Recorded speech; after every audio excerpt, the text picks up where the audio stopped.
Hello everyone, take a box and take the wrapping sheet. Fold it like this from the sides. Apply the double-sided tape by fixing it like this. So press it from the sides in the same manner and fold it. After folding it inwards, we will fix it properly from the other side and paste it. Press it like this and then fold the paper from the bottom like this by fixing it. Now after folding it, apply the double-sided tape and fold it inside like this. Fix it properly as we are showing in this video. Fold it and then fix it using the double-sided tape. Apply it and then fold it. Put the envelope in the between if you want and it's ready.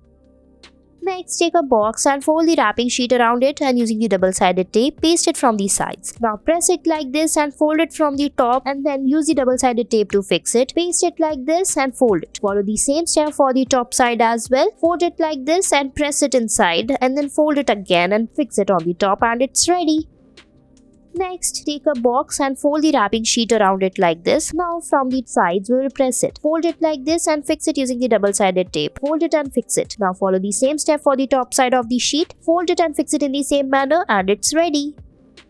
Next, take a box, take a wrapping sheet and fold it like this. After that, take its measurement and then make the holes on the sides like this. Now, put the gift in the between and then take a ribbon and fix it in the space or the holes like this and put the zigzag manner of the ribbon like this. Now, at the end, fix it by cutting it like this. Put the double-sided tape and paste it at the ends like this. Fix it by folding it on the top as shown in the video. Press it from the sides and fix it by pressing it like this. Follow the same step for the other side of the paper. Fix it by folding it on the top and it's ready. Thanks for watching our video.